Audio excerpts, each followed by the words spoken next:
Today's webinar, as you all know, is about navigating the laws or regulations in East Africa, rather in Africa as a whole, in terms of data protection and privacy. As governments and businesses across the globe enthusiastically embrace digital transformation, the value of our personal data and information is increasing significantly. It is essential that an organization embark on their data transformation journeys. Data protection and privacy is designed right from the start. Data protection and privacy regulations are being implemented by authorities across the globe with a great level of enthusiasm. African nations are not an exception to this move. Right from north to south, west to East Africa, and everywhere in between, governments have been involved to develop policies and implement regulations and legislations protect the personal data of their citizens and the enterprises. This growing myriad of data protection laws and regulations must all be complied with. So, how will any new or existing business wishing to expand across Africa cope with this complex Pan-African regulatory web? Good afternoon or good morning, greetings to our participants wherever they are. I want to thank ARMC for this opportunity to make a presentation on navigating data protection regulation in Africa, and with a particular focus on Uganda. So obviously, data protection laws are generally those laws that establish rules for the processing of personal data. And as rightly stated by David, many African countries currently have enacted data protection laws and actually implementing them. Now, when we talk about data protection laws, it's very important for us to know which data we're talking about. And these laws largely cover personal data, and I'll use the definition that is provided for in the Ugandan Act, which is that personal data is defined to mean information about a person from which the person can be identified, that is recorded in any form. And this can include your name, it can include your date of birth, it can include your address, it can include your national ID number, it can include many, many things. But as long as they are able to define you, then that would be deemed to be personal data according to our Ugandan laws. Now, a recent study done by Smart Africa with other partners identified that over 50% of African states have enacted data protection laws. Actually, out of their survey, and that was around last year, 32 or out of 54 African countries had enacted these laws. Within the East African region, a number of the countries have enacted data protection laws, such as Uganda, Kenya, Rwanda, and most recently, Tanzania, which enacted its law about maybe 2 weeks back or thereabout. Now, data protection regulations emanate from various legal instruments in Africa. Of course, I'm mindful of the other legal instruments that are used, for instance, within Europe. That is the GDPR and the Convention 108 Plus.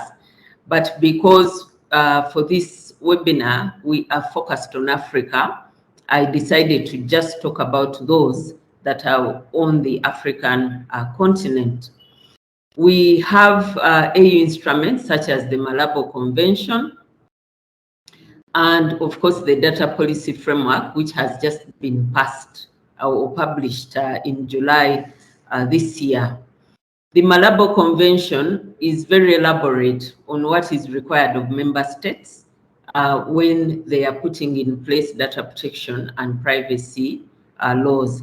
However, we know that its ratification has been quite slow, so it's possible that many African countries are not actually following the requirements there. However, what I'm certain about is that for those that have enacted data protection laws, many of them have benchmarked on this Malabo Convention, even though they haven't ratified it. A case in point is Uganda. We are still in the process of ratifying the Malabo Convention, but we took into consideration a number of areas that had been highlighted for adoption here. The other legal instruments are the Region Economic Community Model Laws or frameworks. You'll note that within West Africa, they have a model law for data protection and privacy. Southern Africa, under SADC, have a model law. In East Africa, we have the EAC cyber law framework, and many of these countries make use of these model laws or frameworks within their operating regions and use them to develop their various laws. We have economic partnership agreements, which are normally between various countries or between regions and individual countries in Africa. But based on the research that is available, it's it has been noted that many of these economic partnership agreements have no provisions relating to data protection and privacy. And then lastly, we have the national laws, because even if you have all these instruments, you have all these frameworks, you have all these agreements, ultimately, the responsibility of the state is to make sure that they domesticate them into national laws. Once they are domesticated into national laws, then they become mandatory, and other organizations that are operating within those organizations must make sure that they comply with those laws. Now, I already referred to some of the research that has been done, for instance, by Smart Africa. These research papers have shown that there are more similarities than differences in our data protection regimes across various countries on the continent. However, there are still marked differences that may affect the realization of the digital economy envisaged by us all. The interpretation of the various laws present a challenge for many organizations, or especially those that are operating in various countries, as indicated by David when he was introducing the topic. I thought because of the limited time that we have, rather than go through an analysis country by country, there are already research that has been done to that effect. I thought I would highlight some of the pitfalls or the challenges that organizations are likely to face when they are operating in different jurisdictions and have to comply with the respective data protection laws. One of the biggest challenges is what principles are applicable in the different countries. Because if you provide a data protection framework that is standalone, or that is a one-size-fits-all, you may have challenges where you find that some countries adhere to certain principles and others don't. In the research done by Smart Africa, they identified, for instance, that while other countries have the principle for accountability, other countries don't have that. So organizations that are developing privacy, data protection and privacy frameworks have to take into consideration some of those differences in developing their data protection frameworks. The second difference that is very clear is what are the guaranteed data subject rights. While we all have, common rights, for instance, the right to information, the right to access personal data, the right to make corrections, the right to erasure, there are rights that are not applicable in some countries. For instance, data portability. In some cases, that right is not there. The right to be forgotten. In some of our countries, that is not prescribed under the law. Thirdly, one of the other challenges organizations are likely to face is how the right to privacy and right to access to information are balanced. We all know that even though we have the right to information, in some cases, an organization may not be able to provide that information to whoever has requested for it because of privacy concerns. It would be very interesting to understand how different countries balance these two rights. We have countries that have data localization laws. In Uganda, we do not have a blanket law that covers data localization. Even within our Data Protection Act, there is no bar to transfer data out of the country, but there are certain conditions you're supposed to meet. However, if you're working in the financial sector or you're a bank, our laws require that you store all that information here. So navigating these differing rules on transfer of personal data across borders is a big challenge for a number of organizations. We have the issue of data protection authorities.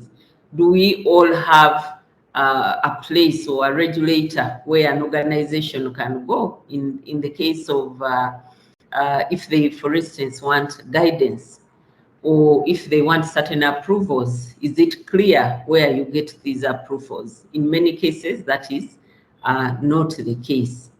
There are also differences in regulator powers. For instance, for approval of certain activities of data controllers. You'll find that in some of our laws, if you're going to transfer personal data across the borders, you're required to get the approval of the regulator. In other cases, that is not a requirement. We have differing obligations of data controllers, such as registration or reporting of data breaches. For instance, in Uganda, all data controllers and processors are required to register with the Personal Data Protection Office. But we do have authorities in Africa that do not require registration. When it comes to reporting of data breaches, some laws require you to report each and every single data breach that has happened. Others require you to only report data breaches of a certain magnitude. And unfortunately, organizations have to navigate all these differences and ensure that wherever they are operating, they are actually compliant. And then lastly, interpretations under the legislations differ country from country. I thought I needed to bring out one of the studies that was done, especially on the challenge of data localization. According to a study done by GSMA, there's about 50 to 50 split between African countries that have adopted some sort of data flow restrictions and those that have not. According to that study, 26 African countries have no cross-border data flow restrictions. 26 have adopted conditional flow regimes, and Uganda is one of those. In other words, they permit cross-border data flow subject to contractual safeguards, prior authorization, or adequacy decisions by authorities. And then 2 African countries have no prior restrictions for data transfers, but ex-post accountability for data exporters. So you can see we are talking about one issue, data localization or transfer of personal data across borders, but we have different treatment of those issues in the various countries. Unfortunately, organizations have to navigate these challenges and ensure that they are still compliant. These are my proposals on what organizations can do to navigate this landscape. Obviously, they must study the laws of the countries within which they operate and ensure they comply with the respective laws, because there's no other way around it. If the law requires you to do certain things, you are required to do what that law requires. However, you can make use of existing support to be able to identify where the differences are and to support you in complying with these various laws. One of those support mechanisms is that organizations should engage and collaborate with regulators in the various countries to provide guidance. I do not know any regulator who doesn't want to help an organization to be compliant, because many of us, our mandate is to implement the laws that have been passed by our respective organs of the state and to ensure compliance with those laws. So making use of regulators, understanding where their focus is, understanding how they interpret the laws is very critical for the successful compliance with these data protection laws. And I encourage organizations to engage and collaborate with their regulators to support them in these processes.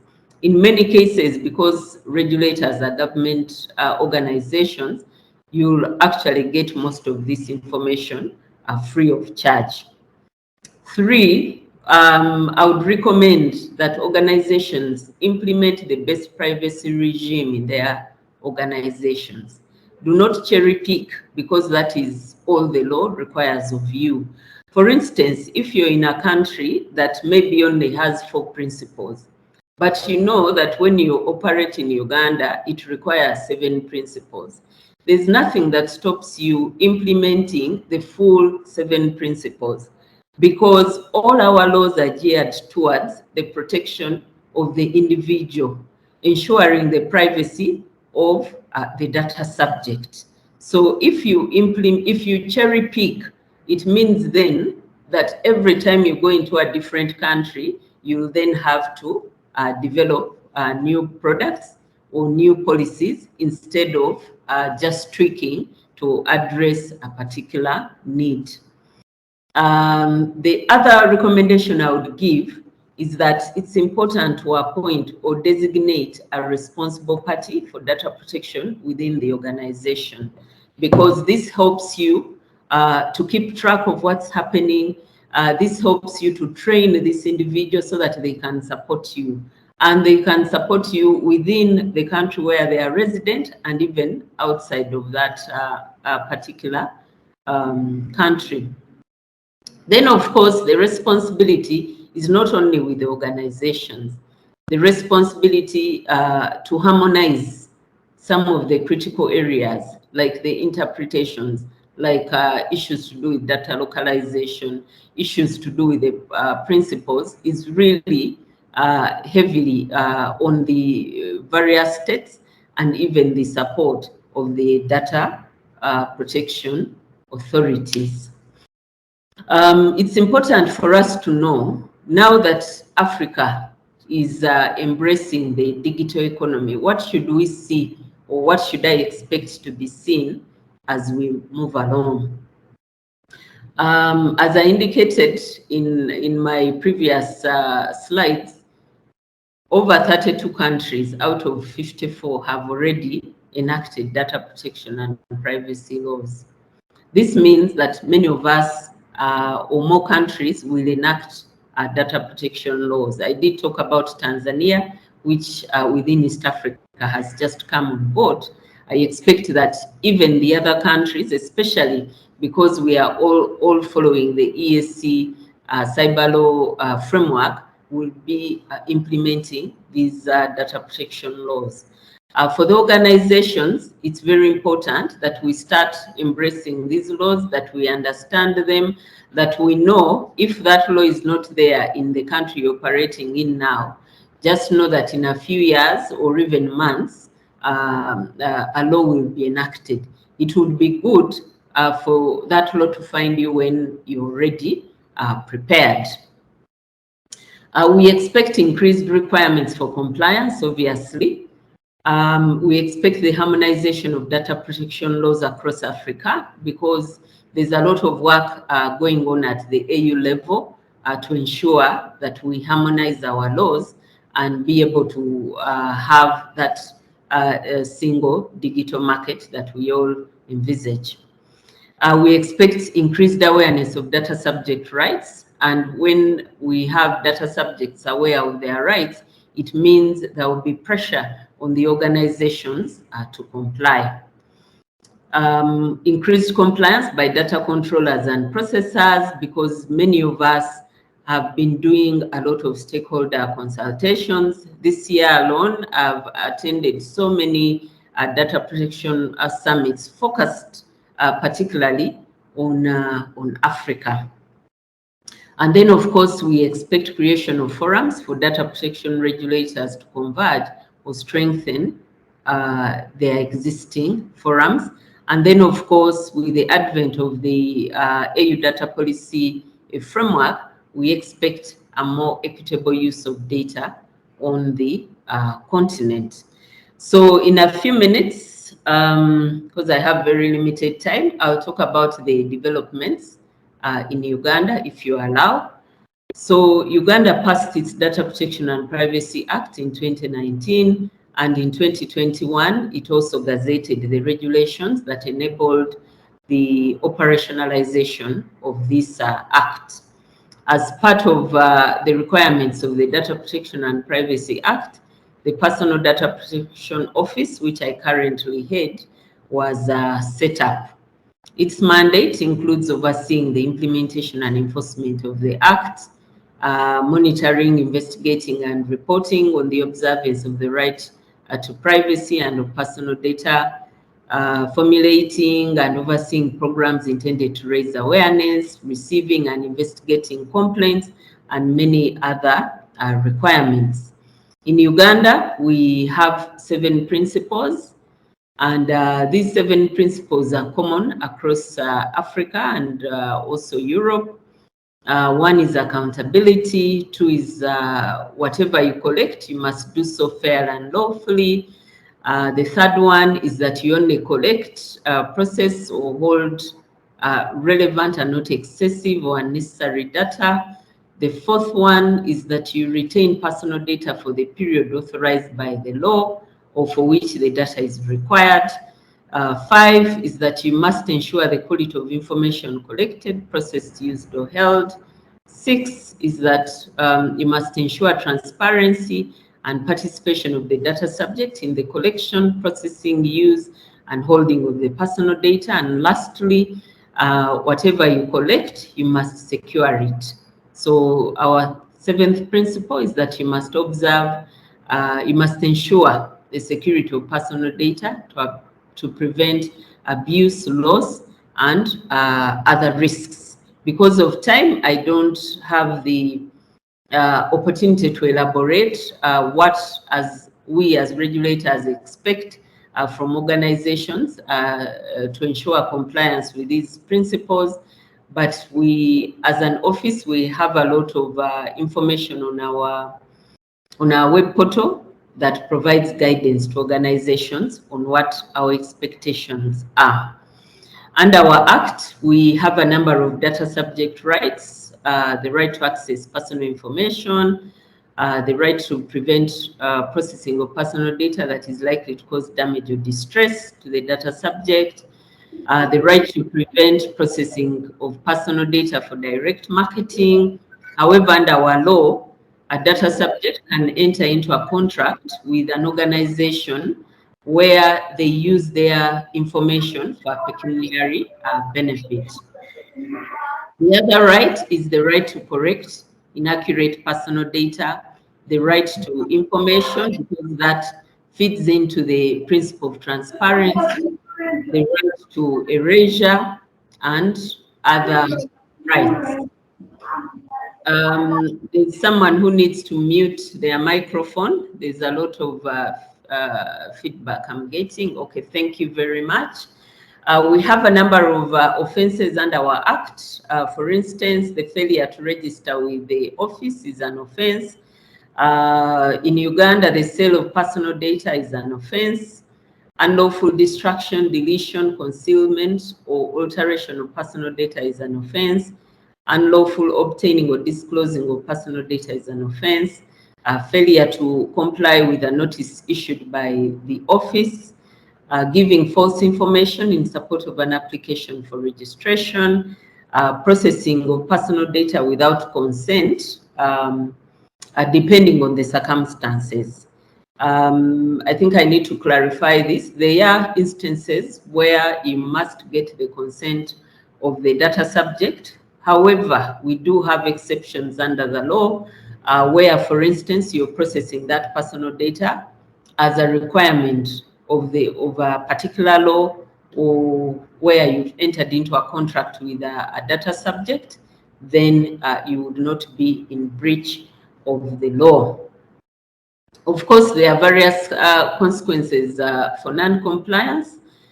We have fines from 240 currency points up to 2% of the institution's annual gross turnover. A currency point under our laws is worth 20,000 shillings. Under our law, we do what in law we call lifting the veil. So the law allows us to prosecute the organization plus every office of the institution who knowingly and willfully authorized or permitted such non-compliance with the Act. Some of the penalties include a jail term between 3 months to 10 years, of course, depending on the offense. We have a number of communication channels that we've set up, and we request you to look at the content that is there. We've done a lot of awareness. We are about 1 year old, slightly over a year old. So much of our work has been on creating awareness, on setting up the office itself, on enabling the registration of organizations. We've developed a number of compliance tools. One that we've developed is a compliance assessment tool because we know that we are very few in the office, and our mode of operation is to enable organizations to do these self-assessments and develop their own frameworks. We currently have over 990 organizations registered and are currently dealing with about 2,000 complaints. We have automated most of our processes, the registration process, the complaints registration process is all automated. In terms of future plans, our government is already working on ensuring that we have a robust data governance framework in the country. We already have an open data policy, an AI ethical framework, and government is already now working on a national data strategy for Uganda. As a regulator on data protection, our focus is going to be largely on the compliance of data controllers and processors, and empowering data subjects through creating awareness on their rights. Thank you very much. I know I've taken longer than expected. Apologies for that. Thank you for the opportunity. Well, thank you so much, David, for the introduction, and to Stella, my sincere gratitude for gracing this occasion and for setting it up. I think it would be a hard act to follow, but I'll do the best that I can. So for us, the agenda in this part of the discussion is that we will have an introduction of some key terms just to make sure we're on the same page, but then also look at key provisions and then look at elements of compliance. These are the nuts and bolts that you can be able to take home and to your workplace with you so that you can be able to implement. And then we'll look at some regional developments in a bunch of slides. So some key definitions. I think Stella defined personal data, which is information relating to an identified or identifiable individual. Data controller is the individual or entity who alone or jointly with others determines the purposes and means of processing. And then we have the data processor, a person other than the employee of the data controller that processes data on behalf of the controller. And then in Uganda, of course, Uganda has the definition of the data collector, which is an entity or an individual that collects personal data. Data subject, of course, is the individual about whom the data is collected, requested, collated, processed, or stored. And then data processing. This is an important definition when you think about it in the context of compliance with data protection laws. So data processing is really any operation performed on the data that is collected by automated means or otherwise. So lawfulness of processing becomes a key marker for you as an organization to be able to handle data lawfully. Basically, lawful processing provides the benchmark or the reasoning behind you are processing the data. And there are a number of ways in which you can achieve lawful processing. The first one, of course, being been given consent by the data subject to process the information. Sometimes it can be the performance of a contract with the data subject. Sometimes it can be for the compliance of a legal obligation that is upon you as the data controller. In other situations, it can be to protect the vital interests of the data subjects or other individuals. And in some instances, of course, it can be in the performance of a public interest task or exercise of official authority vested in the controller. And this one usually applies a lot to government entities, and it was particularly prevalent during the COVID-19 pandemic when the government was collecting public health information for the pursuit of public health initiatives. And then finally, for the purposes of legitimate interest by the controller or a third party, I've seen this used by a number of organizations that are multinationals in nature that use it when they've collected data in the first instance by virtue of providing a particular service, and then they start repurposing that data maybe for marketing purposes or business development. Now, for me, when I think about these lawful processing of data, consent becomes the holy grail, right? So consent becomes the most sought after compliance mechanisms, partly because it revolves around the data subject. And remember, data protection and privacy revolves around this individual whose right to privacy is supposed to be protected. You'll find, for example, that in a number of constitutions, the right to privacy is enshrined. And so when you think about compliance with data protection and privacy law, consent becomes an important marker to be able to see whether or not you are on the right track, at least in as far as the individual is concerned. And so when you consider it to be a holy grail, there are some key elements that go into consent. Number one, it has to be freely given. So there must be a real choice and a control for the data subjects. It needs to be specific, right? Consent needs to be related to one or more specific purposes, and that a data subject has a choice in relation to those specific purposes. It needs to be informed where there is transparency. As a data controller, you need to be able to notify the data subject that I am using your data for this and this purposes, and these are the individuals that have access to your data. That's the level of transparency that goes into being able to allow the data subject to exercise consent. And then finally, it should be an unambiguous indication of the data subject's wishes by which he or she, through a statement or a clear affirmative action. Now, just as important is the giving of consent when we're relating to data subjects' rights, it's also equally critical to be able to have the data subject exercise the withdrawal of consent. And here, the data controller must ensure that consent can be withdrawn by the data subject as easy as giving consent and at any given time.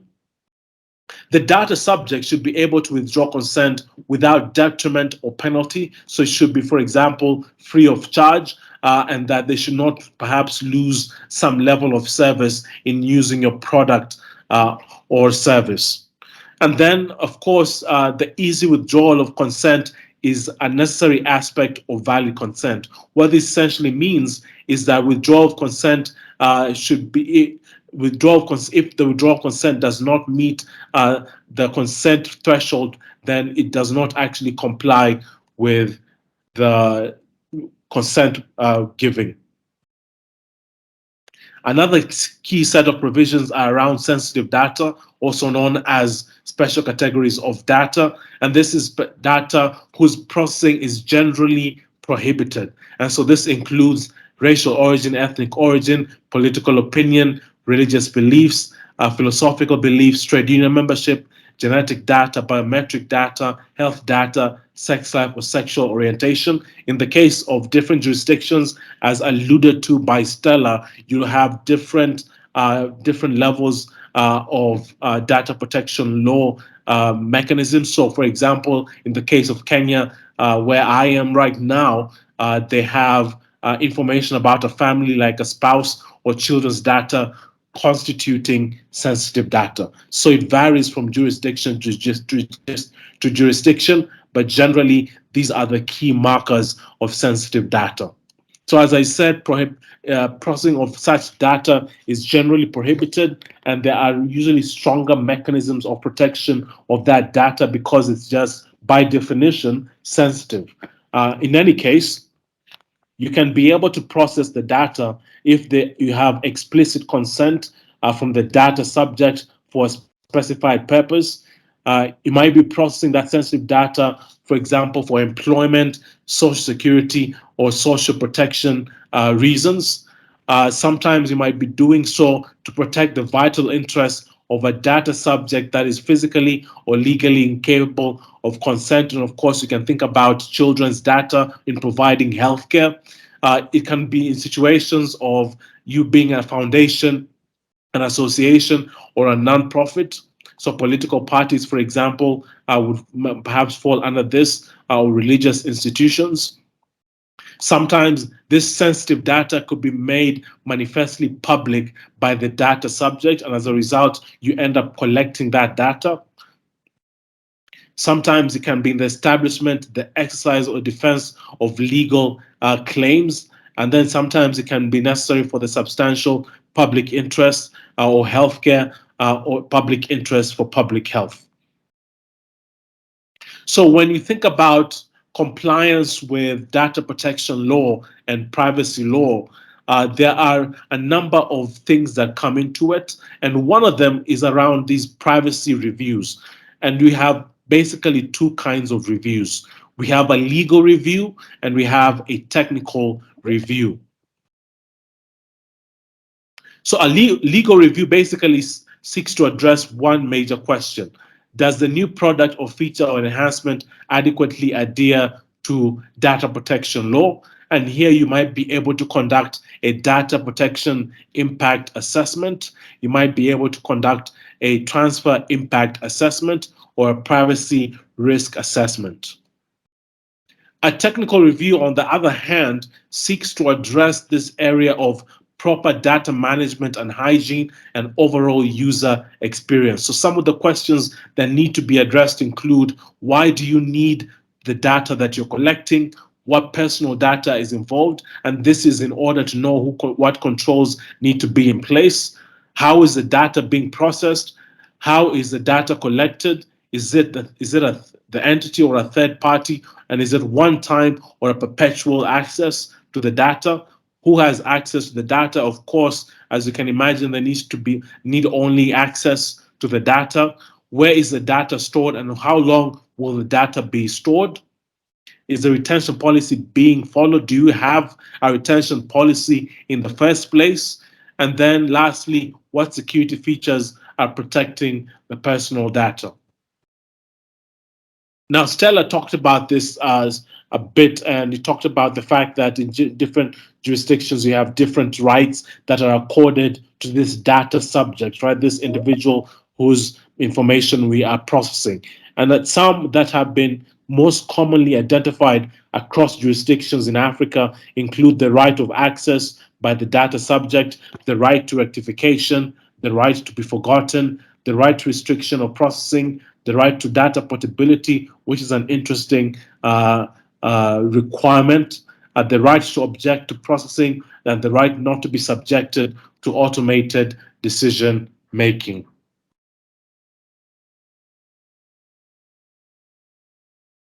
Now, it's important when you think about compliance with data protection and privacy law to think of risk management, right? And one important element of compliance is the risk, where you identify the potential effects on the rights and freedoms of the individuals concerned for three of the following feared events: identifying the sources of risk, who or what could be the cause of each feared event, identifying the purpose, the possible threats, what could allow each feared event to occur, determining the existing or planned measures which allow for each risk to be dealt with, and then finally evaluating the severity and the likelihood of the risk with regards to the previous elements.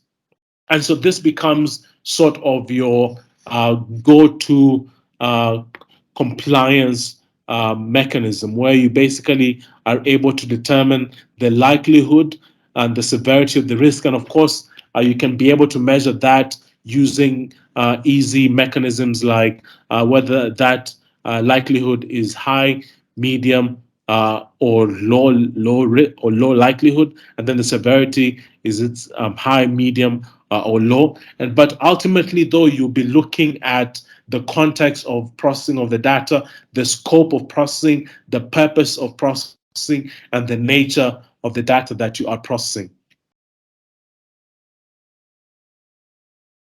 So these are the takeaway take home compliance mechanisms that you can be able to be able to use on a day-to-day basis. So number one, privacy impact assessment. It's in a number of jurisdictions across Africa, and I'll be able to explain it a bit in a subsequent slide. Data mapping is where you map data flows, cross-border transfers, and have complete records of processing. You should have data discovery and classification. Here, you discover and classify data and map personal data to specific identities. Third-party risk management. You can imagine if you have vendors or other entities that are coming into contact with your data, it's crucial to have this third-party risk management where you assess vendor privacy practices and the impact of vendor-led cross-border transfer, and then be able to link vendors to record of processing and developing access policy. Incident management. Here you are going to be developing and operationalizing an incident response plan and managing incident triage cycle, including data breach notification.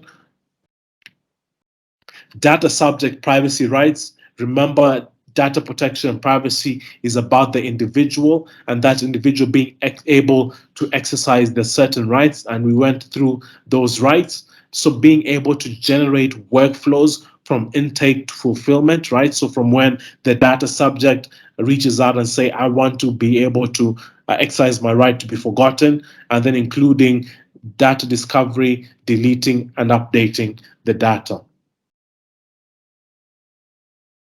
Consent management, given that it's the holy grail of compliance, you need to be able to collect and centralize preferences, consent, and provide transparency and choice to users. And then contracts and data processing agreements. These are important to enable you as a data controller or as a data processor to enter into contracts in order to share personal data. Audit and controls management. Here, the ability to conduct independent reviews and appraisals of the privacy programs is part and parcel of compliance. Business continuity, being able to have a plan to prepare for unprecedented happenings and finding existing risks that might disrupt the business. Policy management, here the thinking is that you map your business practices to meet the standards of internal rules and external regulations. And of course, there, as you might note, that you have internal rules that are mapped against external regulations. So in addition to having these data protection and privacy laws, you need to have your internal rules that provide a guidance as to how you are complying with the data protection law. And then cross-border management, here managing the transnational transfers of data and meeting localizational rules that Stella had talked about briefly, where she mentioned that there are some jurisdictions that have localization rules. Privacy policy, here you need to have a policy that is accurate, comprehensive, prominently displayed, completely implemented, and accessible. And I'll have a brief slide that talks about what a privacy policy can look like and how you should be able to inform the privacy notice. And then training. You can never get enough training. You need to have procedures for training employees in the implementation of policy, and then, of course, disciplining them for failure to follow it.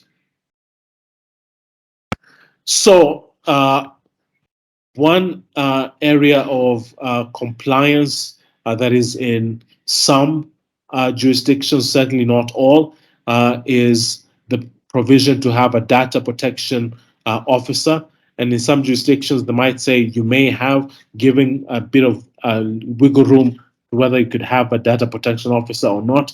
And then in some jurisdictions, you have the mandatory requirement to have a data protection officer. So it's good practice to have one within your organization as somebody who will manage the compliance and the risk associated with handling personal data.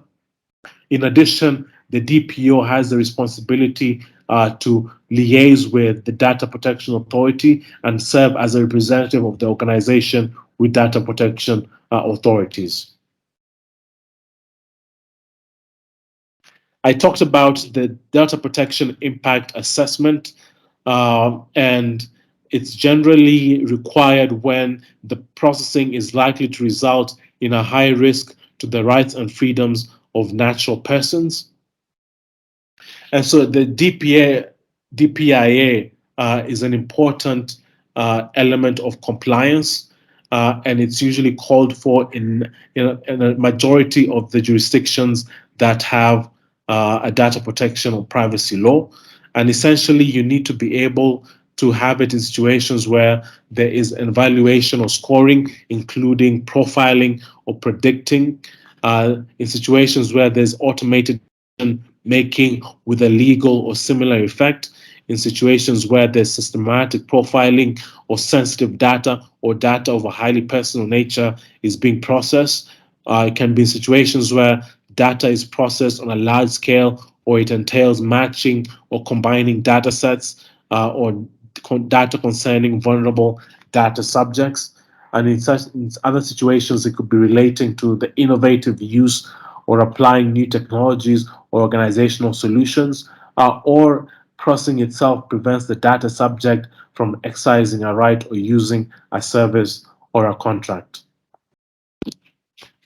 So some examples of data protection impact assessment where it's required. A hospital processing its patients' genetic and health data through a hospital information system. Of course, that's processing sensitive data or data of a highly personal nature, data concerning vulnerable subjects, right? The individuals who are unwell, and then data processed on a large scale. Another example is the use of a camera system to monitor driving behavior on highways. The controller envisages to use an intelligent video analysis system to single out cars and automatically recognize license plates. That's systematic monitoring, and there's also innovative use or applying of technological or organizational solutions. Another interesting requirement is around data protection by design, which is accepted in global jurisdictions as best practice in addressing privacy challenges and leveraging privacy opportunities. And you heard that right, because privacy and data protection need not be just cost centers. They can serve as competitive differentiators. So I'll just go through the principles of data protection by design really quickly, noting that we're almost out of time. So it should be proactive and preventative, right? There should be early and consistent adoption of strong privacy practices. Privacy should be the default setting, meaning that personal data should be automatically protected in an IT system or business practice. Privacy ought to be embedded in the design, meaning that privacy is an essential component of core functionality. And then full functionality principle, where you can be able to satisfy both privacy goals and the organization's legitimate interests. And then end-to-end security, there needs to be strong security measures extended throughout the life cycle of the data involved, from data on transit to data at rest. Visibility and transparency, you should operate according to the stated promises and objectives that are provided to the data subject, and this should be subject to independent verification. And then should be user-centric, should revolve around the interests and the needs of the individual users in the management of personal data.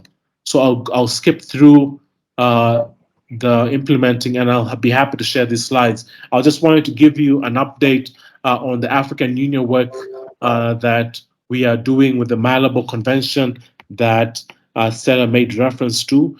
So under the African Union's Digital Transformation Strategy 2020 to 2030, one of the key things that was included in that strategy, in addition, of course, to the digital single market and having a digital economy among other elements, is this question of the Malabo Convention, the Convention on Cybersecurity and Personal Data Protection, which we had envisioned for it to come into force by 2020. But of course, that was in the heat of the COVID pandemic.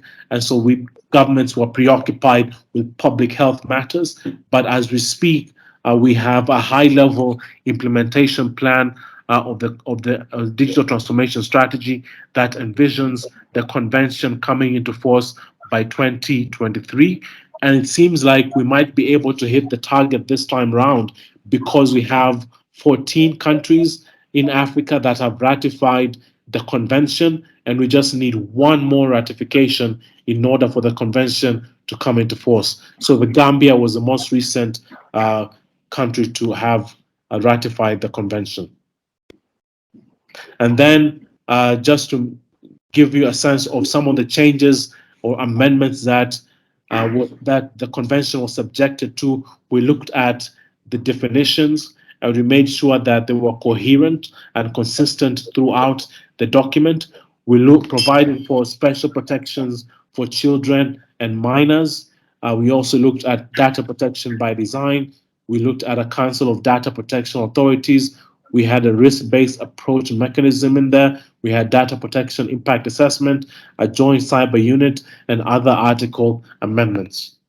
And then finally, Stella also made reference to some data from the Smart Africa organization, which brings together over 32 countries in Africa using digitization for socio-economic progress.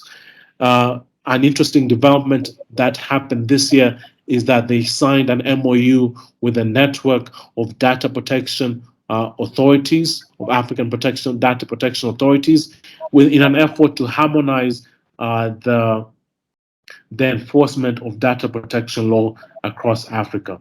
And then Smart Africa itself is coming up with data protection and privacy guidelines, where they're going to have a fading distinction between data controllers and data processors. There'll be exceptions to privacy rights, for example, state prerogatives. There'll be legal basis for processing, rules for data storage, rights of data subjects, cross-border transfers, and data protection authorities. So with that said, I'll end my presentation there.